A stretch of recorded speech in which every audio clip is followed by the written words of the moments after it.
Hello everyone. I am Seema Nayan and today we will quickly revise Unit 4. So it's from exam point of view. तो उसमें सबसे पहला topic है isomerism. Isomerism क्या होता है? आइसोमेरिज्म होता है कि किसी भी मॉलिक्यूल का स्ट्रक्चरल फॉर्मूला सेम है और उसका पोजीशन डिफरेंट है, या तो स्पेस में या फिर एटम की कनेक्टिविटी डिफरेंट है, तो उसको हम बोलते हैं आइसोमेरिज्म. तो आइसोमेरिज्म दो तरह के होते हैं, structural isomerism and stereo isomerism. Structural isomerism का दूसरा नाम कॉन्स्टिट्यूशनल आइसोमेरिज्म भी है और दूसरा है स्टीरियो आइसोमेरिज्म. तो स्ट्रक्चरल आइसोमेरिज्म क्या होता है? स्ट्रक्चरल आइसोमेरिज्म होता है जिसमें एटम्स की कनेक्टिविटी या फंक्शनल ग्रुप की जो पोजीशंस हैं वो डिफरेंट होती हैं, लेकिन मॉलिक्यूलर फार्मूला सेम होता है. लेकिन स्टीरियो आइसोमेरिज्म क्या होता है? जिसमें मॉलिक्यूलर फार्मूला भी सेम होता है, कनेक्टिविटी ऑफ एटम्स भी सेम होती है, लेकिन जो पोजीशन स्पेस में एटम्स की होती है, एटम्स की पोजीशन स्पेस में डिफरेंट होती है, तो वो स्टीरियो आइसोमेरिज्म होते हैं. तो कॉन्स्टिट्यूशनल आइसोमर्स या स्ट्रक्चरल आइसोमर्स आगे 6 तरीके से डिवाइडेड होते हैं: chain, functional, positional, metamerism, tautomerism, ring chain. तो चेन आइसोमर्स की अगर हम बात करें, चेन आइसोमर्स की, तो चेन आइसोमर्स क्या होते हैं? चेन आइसोमर्स होते हैं जिनमें जो कार्बन चेन है, ब्रांचिंग ऑफ कार्बन डिफरेंट होती है, तो उनको चेन आइसोमर्स बोलते हैं. फॉर एग्जाम्पल इस तरह का जो है ये एन पेंटेन के आइसोमर्स हैं. ये 3 आइसोमर्स, ये एन पेंटेन है, ये आइसोपेंटेन है और ये नियोपेंटेन है. तो नियोपेंटेन ये है, ये आइसोपेंटेन है, ये एन पेंटेन है. तो ब्रांचिंग ऑफ कार्बन अगर डिफरेंट है तो वो चेन आइसोमर्स में होते हैं. और फंक्शनल आइसोमर्स, नाम से ही पता चल रहा है कि फंक्शनल ग्रुप डिफरेंट होगा. फंक्शनल ग्रुप डिफरेंट होगा जैसे कि CH3CH2OH या CH3OCH3. इसमें जो फंक्शनल ग्रुप है वो एल्कोहल है, इसमें जो फंक्शनल ग्रुप है वो ईथर है. तो ये फंक्शनल आइसोमर्स के एग्जाम्पल हो गए. थर्ड हो गया पोजिशनल आइसोमर. पोजिशनल आइसोमर्स हो गए ये, जैसे क्लोरीन, जो हेटेरो एटम्स होते हैं वो, या जो फंक्शनल ग्रुप होते हैं उनकी जो पोजीशन है अगर वो वेरी करती है तो उनको हम पोजिशनल आइसोमर्स बोलते हैं. Next is metamers. मेटामर्स क्या होते हैं? मेटामर्स होते हैं जिनमें जो हेटेरो एटम है, हेटेरो एटम के साथ जो अल्काइल ग्रुप्स अटैच्ड होते हैं, हेटेरो एटम ऑक्सीजन या सल्फर, किसी का भी एग्जांपल ले सकते हो. तो जैसे ईथर में या थायो ईथर्स के एग्जांपल्स आएंगे. तो जैसे CH3 और CH2CH2CH3, तो ये मिथाइल ग्रुप हो गया, ये प्रोपाइल ग्रुप हो गया, और इसमें दोनों के दोनों इथाइल ग्रुप्स हो गए. तो ये 2 टाइप के जो आइसोमर्स हैं इनको हम मेटामर्स बोलते हैं. मतलब इसका अगर डेफिनेशन कि हेटेरो एटम से जो अल्काइल ग्रुप अटैच्ड होते हैं अगर वो डिफरेंट होते हैं तो वो मेटामर्स की टर्म्स में हम उनको मेटामर्स बोलते हैं. Fifth is tautomers. टोटोमर्स क्या होते हैं? कीटोइनॉल फॉर्म को हम टोटोमर्स बोलते हैं, कीटोइनॉल फॉर्म को. तो इसमें क्या होता है? एक्सचेंज ऑफ हाइड्रोजन होता है. हाइड्रोजन एक्सचेंज की वजह से जो आइसोमर्स जनरेट होते हैं उनको हम बोलते हैं टोटोमर्स. तो ये क्या होगा? ये वाला जो हाइड्रोजन है, अगर इसको CH2H लिख दें तो ये हाइड्रोजन जब एक्सचेंज होगा तो CH2 डबल बॉन्ड COH और CH3 ये बन जाएगा. तो ये कीटो फॉर्म हो गई और ये इनॉल फॉर्म हो गई. कीटो इनॉल फॉर्म को हम बोलते हैं tautomers. Next is ring chain isomers. Ring chain isomers का बेस्ट एग्जांपल है कि ये साइक्लोप्रोपेन हो गया और ये हो गया CH3CH double bond CH2, this is propene. तो प्रोपीन और साइक्लोप्रोपेन जो हैं they form ring chain isomers. ठीक है. तो नेक्स्ट कैटेगरी जो स्टीरियो आइसोमर्स की जो नेक्स्ट कैटेगरी थी वो थी स्टीरियो आइसोमर्स की, जिसमें हमने ज्योमेट्रिकल और ऑप्टिकल पढ़ा था. तो ज्योमेट्रिकल आइसोमर्स की अगर हम बात करें, ज्योमेट्रिकल आइसोमर्स की, तो उसमें आते हैं सिस ट्रांस और EZ. सिस ट्रांस की अगर हम डिफाइन करें तो होता है अगर कार्बन कार्बन डबल बॉन्ड के सेम साइड पर अगर सेम एटम्स हैं, जैसे ए है, सेम एटम्स है तो उसको सिस बोलेंगे. अगर कार्बन कार्बन डबल बॉन्ड के दोनों अपोजिट साइड्स पर सेम एटम्स लाए करते हैं तो हम उसको ट्रांस बोलेंगे. और EZ में क्या होता है? जो कार्बन कार्बन डबल बॉन्ड है उससे जो एटम्स कनेक्टेड होते हैं वो सारे डिफरेंट होते हैं, जैसे X Y Z P मान लो. तो इनको हम दोनों कार्बन्स पे जो 2 अटैच्ड हैं उनको हम प्रायोरिटी देते हैं 1 2 depending upon their atomic number. अगर सेम प्रायोरिटी जो ग्रुप हैं अगर वो सेम साइड पे लाई करते हैं तो दैट इज़ Z कॉन्फिगरेशन. अगर वो डिफरेंट साइड पे लाई करते हैं कार्बन कार्बन डबल बॉन्ड के सेम प्रायोरिटी ग्रुप तो उसको हम बोलते हैं E कॉन्फिगरेशन.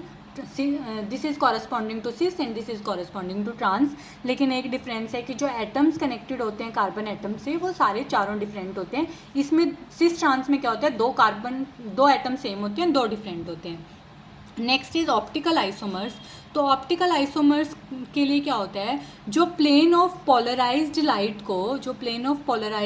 को रोटेट कर देते हैं वो ऑप्टिकली एक्टिव कंपाउंड्स होते हैं जो रोटेट कर देते हैं। तो रोटेट कौन करता है, जो कायरल कंपाउंड्स होते हैं। कायरल कंपाउंड्स कौन से होते हैं, जिनमें कोई भी एलिमेंट ऑफ सिमेट्री प्रेजेंट नहीं होता है। एलिमेंट ऑफ सिमेट्री क्या होता है, plane of symmetry, axis of symmetry, alternate axis of symmetry और सेंटर ऑफ सिमेट्री। तो प्लेन ऑफ सिमेट्री क्या होगा, अगर मॉलिक्यूल को हम कोई भी मॉलिक्यूल है हमारे पास, अगर उसको हम दो इक्वल हाफ्स में कट कर देते हैं और first half is this reflection of second half, तो हम बोलते हैं उसमें प्लेन ऑफ सिमेट्री प्रेजेंट है। अगर सेंटर ऑफ सिमेट्री की डेफिनेशन की बात करें, अगर एक पॉइंट से हम अपोजिट डायरेक्शंस में चलें and we meet exactly same atom at एक सेम डिस्टेंस, तो हम बोलते हैं उसमें सेंटर ऑफ सिमेट्री प्रेजेंट है। एक्सिस ऑफ सिमेट्री क्या होता है, जब किसी मॉलिक्यूल को 360 डिग्री बाई एन से रोटेट करते हैं and we get similar configuration, तो हम बोलते हैं उसमें C n axis of symmetry present है। ऑल्टरनेट एक्सिस ऑफ सिमेट्री क्या होता है, 360 डिग्री बाई एन से पहले रोटेशन करो followed by reflection perpendicular to C n axis के परपेंडिकुलरली रिफ्लेक्शन करते हैं और अगर हमें सेम कॉन्फिगरेशन मिलती है तो हम बोलते हैं कि उसमें alternate axis of symmetry present है। ऑल्टरनेट एक्सिस ऑफ सिमेट्री को हम इम्प्रॉपर एक्सिस भी बोलते हैं और एक्सिस ऑफ सिमेट्री को हम प्रॉपर एक्सिस ऑफ सिमेट्री भी बोलते हैं, ठीक है। तो एंड नेक्स्ट इज जो नेक्स्ट हमारा इसमें टॉपिक है वो है इनएंशियोमर्स, डायस्टीरियोमर्स और मीजोमर्स क्या होते हैं। इनएंशियोमर्स क्या होते हैं, जैसे ये एग्जांपल ले लीजिए आप, ये इसकी मिरर इमेज, अगर हम इसकी मिरर इमेज करेंगे ये वाले OH इधर आ जाएंगे और ये जो फर्स्ट और सेकंड है ये दीज आर पेयर ऑफ इनएंशियोमर्स, मतलब non super imposable mirror images. मतलब ये अगर हम इस पर सुपर इम्पोज करने की कोशिश करेंगे, इसके ऊपर रखेंगे तो ये सुपर इम्पोज नहीं होगा, non super imposable mirror images, तो उनको हम बोलते हैं इनएंशियोमर्स। डायस्टीरियोमर्स क्या होते हैं, डायस्टीरियोमर्स होते हैं जिनमें कोई मिरर इमेज रिलेशनशिप नहीं होता है, मिरर इमेज नहीं होती हैं वो एक दूसरे की। जैसे आप सेकंड और थर्ड को या फर्स्ट और थर्ड को, फर्स्ट एंड थर्ड या second and third, these are the examples of diastereomers, क्योंकि इनका मॉलिक्यूलर फॉर्मूला तो सेम होगा, इनका और इनका और इसका और इसका, लेकिन इनके बीच में मिरर इमेज रिलेशनशिप नहीं होगी। और मीजोमर्स कौन से होते हैं, मीजोमर्स होते हैं जिनमें प्लेन ऑफ सिमेट्री प्रेजेंट होती है, जैसे इस मॉलिक्यूल में फोर्थ में प्लेन ऑफ सिमेट्री प्रेजेंट है। तो अगर इसकी मिरर इमेज हम फाइंड आउट करेंगे और उनको सुपर इम्पोज करेंगे तो वो सुपर इम्पोज हो जाएगी। तो सुपर इम्पोजेबल मिरर इमेजेस को हम बोलते हैं मीजोमर्स। क्यों, और वो सुपर इम्पोज क्यों होती है, क्योंकि उनमें प्लेन ऑफ सिमेट्री प्रेजेंट होती है, तो आप इसकी मिरर इमेज जो होगी वो सुपर इम्पोज हो जाएगी। तो नेक्स्ट इज एब्सोल्यूट, इसमें जो नेक्स्ट टॉपिक है that is absolute configuration. Absolute configuration एक तो हम फिशर प्रोजेक्शन में देखेंगे, ये फिशर प्रोजेक्शन है। फिशर प्रोजेक्शन में क्या होता है, कोई भी कायरल कार्बन है उस पर जो चारों एटम्स होते हैं वो डिफरेंट होते हैं, वो अटैच होते हैं, जो वो डिफरेंट होते हैं तो उनकी प्रायोरिटी देते हैं हम according to their atomic number. तो जिसका सबसे ज़्यादा एटॉमिक नंबर उसको प्रायोरिटी 1, फिर उस दूसरे को 2 और फिर थर्ड एंड फोर्थ हम प्रायोरिटी दे देंगे। और अगर वो क्लॉकवाइज रोटेट कर रही हैं, क्लॉकवाइज रोटेशन है तो उसको बोलते हैं आर कॉन्फिगरेशन, और एंटी क्लॉकवाइज रोटेशन है तो उसको बोलते हैं एस कॉन्फिगरेशन। लेकिन इसमें एक बात का ध्यान रखना है, जो लोवेस्ट प्रायोरिटी ग्रुप होगा जिसको हमने 4th नंबर दिया होगा that should be on vertical position. Vertical position होती है ये वाली, जो सेकंड पोजीशन है इस एग्जाम्पल में और थर्ड पोजीशन है वो वर्टिकल पोजीशन है, क्योंकि हमारा लोवेस्ट प्रायोरिटी ग्रुप जो 4 है that is on horizontal position. तो हम रिवर्स करेंगे कॉन्फिगरेशन, तो रिवर्स करेंगे, अगर आर बन रहे तो एस, एस बन रहे तो आर। जैसे ये 1 2 3 मतलब ये एंटी क्लॉकवाइज रोटेशन हो रही है तो ये इसकी कॉन्फ़िगरेशन ऐसा आनी चाहिए, लेकिन ये 4th जो है ये इस पर हॉरिजॉन्टल पोजीशन पे है तो इसकी कॉन्फ़िगरेशन आ गई आर, ठीक है। ऐसे ही जो वेज डैश फॉर्मूला होता है उसमें भी हम प्रायोरिटी देते हैं, और एक बात का ध्यान रखते हैं, जो लीस्ट प्रायोरिटी ग्रुप है, least priority group should be on dash position. अगर डैश पोजीशन पे है तो ठीक है, अगर डैश पोजीशन पे नहीं है लीस्ट प्रायोरिटी ग्रुप तो हम रिवर्स करेंगे कॉन्फ़िगरेशन को। Next is conformational isomers. Conformational isomers में आते हैं जिसमें कार्बन कार्बन सिंगल बॉन्ड जो कार्बन होते हैं sp3 हाइब्रिडाइज्ड कार्बन एटम्स, उस पर जो एटम्स अटैच्ड होते हैं उनकी पोजीशन वेरी करती है, उनके बीच का एंगल वेरी करता है। तो क्योंकि इन कार्बन कार्बन बॉन्ड के बीच में रोटेशन होता है, जो carbon carbon sp3 hybridised carbon atoms के बीच में जो रोटेशन की वजह से कॉन्फॉर्म आइसोमर्स जनरेट होते हैं उनको कॉन्फॉर्मर्स बोलते हैं, और इस तरह के आइसोमेरिज्म को कॉन्फॉर्मेशनल आइसोमेरिज्म बोलते हैं। तो अगर हम बेसिक सबसे ईजी एग्जाम्पल लें तो इथेन का एग्जाम्पल ले सकते हैं। तो इथेन में दो तरह के कॉन्फॉर्मेशंस पॉसिबल हैं, स्टैगर्ड और इक्लिप्स। स्टैगर्ड कॉन्फॉर्मेशन वो होते हैं जिसमें ये फ्रंट कार्बन है, पीछे वाला इसके बैक कार्बन है, जिससे बाकी के 3 हाइड्रोजन्स अटैच्ड हैं, ठीक है।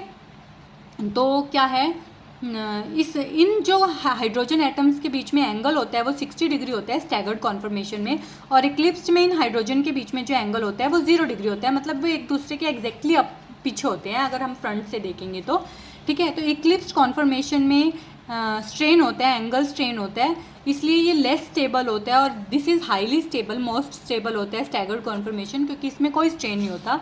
तो कॉन्फॉर्मेशनल आइसोमर्स में 3 तरह के स्ट्रेन होते हैं, एक तो एंगल स्ट्रेन, एक होता है टोरोजनल स्ट्रेन, और एक होता है स्टीरिक स्ट्रेन। स्टीरिक स्ट्रेन होता है बिकॉज ऑफ बल्की ग्रुप्स, अगर कोई बल्की ग्रुप प्रेजेंट है जैसे CH3 ग्रुप या कोई और अल्काइल ग्रुप या कोई और सल्फेट वगैरह ग्रुप जो प्रेजेंट है, बल्की ग्रुप्स अगर प्रेजेंट है, उनकी वजह से जो हिंड्रेंस आती है उसको बोलते हैं स्टीरिक स्ट्रेन। टोरोजनल स्ट्रेन होता है अगर electron, lone pair of electron present है और उनकी वजह से जो स्ट्रेन प्रेजेंट होता है उसको टोरोजनल स्ट्रेन बोलते हैं। और एंगल स्ट्रेन होता है क्योंकि हमारे टेट्राहेड्रल में 108 डिग्री टू 8 सेकेंड्स जो एंगल होता है, अगर उससे डेविएट कर रहा है एंगल तो उसको बोलते हैं टोरोजनल स्ट्रेन, ठीक है। एक और एग्जांपल ले सकते हैं हम एन ब्यूटेन का। तो एन ब्यूटेन में क्या होगा, इस कार्बन और इस कार्बन के बीच में हम देखेंगे, इस कार्बन पे 2 हाइड्रोजन अटैच्ड हैं और एक CH3 अटैच्ड है, तो जिसमें दोनों CH3 एंटी होंगे एक दूसरे को, उसको एंटी कॉन्फॉर्मेशन बोलते हैं, जिसमें 180 डिग्री एंगल होगा दोनों CH3 में। जो दोनों CH3 में अगर 60 डिग्री एंगल है उसको हम बोलते हैं गोचे कॉन्फॉर्मेशन, और इसको बोलते हैं CH3 और हाइड्रोजन के बीच में अगर 0 डिग्री का एंगल है इसको बोलते हैं पार्शियली इक्लिप्स्ड। और जो ये है जिसमें CH3 और CH3 एक दूसरे के साथ 0 एंगल बना रहे हैं तो उसको बोलते हैं फुली इक्लिप्स्ड। तो इसमें जो एंटी कॉन्फॉर्मेशन है जिसमें जो बल्कि ग्रुप है CH3 वो सबसे दूर है, तो ये मोस्ट स्टेबल है।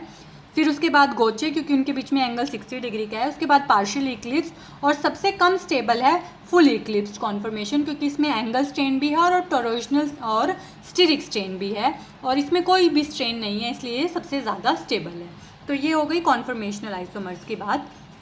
नेक्स्ट इज कोऑर्डिनेशन कंपाउंड्स में आइसोमेरिज्म इन कोऑर्डिनेशन कंपाउंड्स में आइसोमेरिज्म की अगर हम बात करें,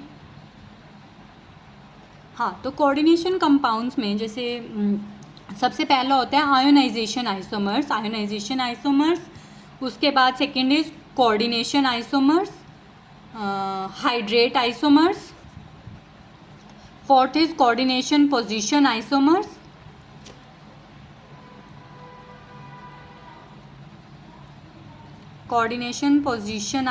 फिफ्थ इज लिंकेज आइसोमर्स। अब हम एक एक करके देखते हैं कौन सा क्या होता है। अगर आयोनाइजेशन आइसोमर्स की हम बात करें तो आयोनाइजेशन आइसोमर्स होते हैं जिसमें जो आयंस हैं इन द कोऑर्डिनेशन स्फीयर और आउटसाइड द कोऑर्डिनेशन स्फीयर वो वेरी करते हैं, जैसे for example CO, Br, NH3 और SO4, और इसका आयोनाइजेशन आइसोमर हो गया CO NH3 SO4 अंदर और Br बाहर। तो जो एनायंस की पोजीशन है वो वेरी कर रही है इनसाइड द स्फीयर और आउटसाइड द स्फीयर, तो इसको आयोनाइजेशन आइसोमर्स बोलते हैं। कोऑर्डिनेशन आइसोमर्स बोलते हैं जिसमें कोऑर्डिनेशन स्फीयर्स में जो आयंस हैं वो वेरी करते हैं, जैसे CO NH3 6 या Cr CN6 ये। अब नेक्स्ट इसका जो आइसोमर होगा उसमें कोबाल्ट के साथ CN आ जाएगा और क्रोमियम के साथ अमोनिया आ जाएगा। तो इस तरह के जो आइसोमर्स होते हैं उनको हम बोलते हैं coordination isomers. Next is linkage isomers की बात कर लेते हैं पहले। लिंकेज आइसोमर्स क्या होते हैं? लिंकेज आइसोमर्स में होता है एम्बिडेंटेट लिगेंड्स की कौन से होते हैं, जैसे NO या फिर NO2, एक तो ऑक्सीजन से अटैच्ड हो मेटल के साथ और एक नाइट्रोजन के साथ अटैच्ड हो, तो इस तरह के आइसोमर्स को हम बोलते हैं लिंकेज आइसोमर्स। लिंकेज आइसोमर्स में हमेशा एम्बिडेंटेट लिगेंड होता है और जो डोनेटिंग साइट होती है दोनों आइसोमर्स में वो डिफरेंट होती है। हाइड्रेट आइसोमर्स की बात करें अगर हम, हाइड्रेट आइसोमर्स क्या होते हैं जिसमें water molecule inside the sphere और आउटसाइड द स्फीयर वेरी करता है, जैसे क्रोमियम H2O6 Cl3 हो गया। Next is chromium H2O5 Cl, और 2 Cl बाहर हो गए और एक वाटर मॉलिक्यूल। तो यहाँ पे 6 थे, यहाँ पे 5 रह गए। तो जो नंबर ऑफ हाइड्रोजन एटम्स है outside the sphere, coordination sphere, वो वेरी करते हैं, तो उनको हम बोलते हैं हाइड्रेट आइसोमर्स। ठीक है, तो नेक्स्ट था that is coordination position isomers. Coordination position isomers क्या होते हैं जिसमें 2 कोऑर्डिनेशन पोजीशन एटम्स में मल्टी एटम्स होते हैं, मल्टी मेटल एटम्स होते हैं। तो जैसे कोबाल्ट हो गया मान लो और दूसरा कोबाल्ट हो गया, तो जो लिगेंड्स अटैच्ड होते हैं यहाँ पे और वो वेरी अगर कर जाएं तो उनको बोलते हैं हम कोऑर्डिनेशन पोजीशन आइसोमर्स। मतलब यहाँ पे एक में मान लो NH3 4 है और इसमें मान लो आप NH3 थ्राइस और Cl है। नेक्स्ट में क्या हो गया, 2 NH2 यहाँ हो गए और Cl2 हो गए, इसमें 2 NH2 और Cl हो गए। मतलब नंबर ऑफ जो यहाँ पे जो लिगेंड्स अटैच्ड हैं अगर वो डिफर करते हैं तो उनको बोलते हैं हम कोऑर्डिनेशन पोजीशन आइसोमर्स। एक पॉलीमराइजेशन आइसोमर्स भी होते हैं जिनमें एम्पेरिकल फार्मूला सेम होता है लेकिन मॉलिक्यूलर वेट डिफरेंट होता है। जैसे for example PT NH3 twice और Cl2, फिर PT NH3 4 Cl4। इस तरह के जो लिगेंड, इस तरह के जो आइसोमर्स होते हैं उनको हम बोलते हैं पॉलीमराइजेशन आइसोमर्स। तो ये तो थे कॉन्स्टिट्यूशनल आइसोमर्स की एग्जांपल्स लिए थे हमने, constitutional isomers in coordination compounds. Next is stereo isomers. अगर स्टीरियो आइसोमर्स की बात करते हैं तो हम करेंगे टेट्राहेड्रल, स्क्वायर प्लेनर और ऑक्टाहेड्रल जो मॉलिक्यूल्स होते हैं जैसे Ma4 या Ma3b या Ma2b2 या Ma2bc, इस तरह के एग्जांपल्स लेकर इनके हम ज्योमेट्रिकल आइसोमर्स फाइंड आउट करेंगे और ज्योमेट्रिकल आइसोमर्स के बाद हम चेक करेंगे वो ऑप्टिकली एक्टिव है या नहीं, ये स्टीरियो आइसोमर्स में आएगा। तो जैसे टेट्राहेड्रल कंपाउंड्स होते हैं जितने भी, वो सारे के सारे ऑप्टिकली इनएक्टिव होते हैं, ठीक है, और उनमें कोई ज्योमेट्रिकल आइसोमर्स भी नहीं बनते हैं। स्क्वायर प्लेनर में ज्योमेट्रिकल आइसोमर्स बनते हैं, जैसे इसमें बनेगा सिस और ट्रांस, जैसे AA, BB, या फिर मेटल AA, BB, ऐसे तरह के। ऐसे ही BC में भी दो ज्योमेट्रिकल आइसोमर्स बन जाएंगे। फिर हम चेक करेंगे उनमें प्लेन ऑफ सिमेट्री प्रेजेंट है या नहीं। अगर प्लेन ऑफ सिमेट्री प्रेजेंट है तो वो ऑप्टिकली इनएक्टिव हो गया, अगर प्लेन ऑफ सिमेट्री प्रेजेंट नहीं है तो वो ऑप्टिकली एक्टिव कंपाउंड्स हो गए। ऐसे ही हम ऑक्टाहेड्रल के केस में भी करेंगे, Ma6, Ma5b, Ma4b2, Ma4bc, Ma3b3,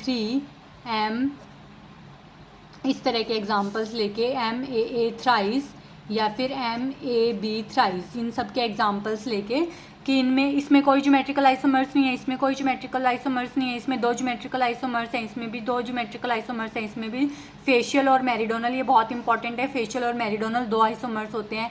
इसमें कोई ज्योमेट्रिकल आइसोमर्स नहीं है, इसमें भी 2 ज्योमेट्रिकल आइसोमर्स बनेंगे। फिर उसके बाद हम चेक करेंगे उनमें प्लेन ऑफ सिमेट्री प्रेजेंट है या नहीं। अगर प्लेन ऑफ सिमेट्री प्रेजेंट है तो वो optically inactive, otherwise optically active. ठीक है, तो ये था हमारा स्टीरियो केमिस्ट्री का यूनिट 4 का एक पार्ट हो गया है।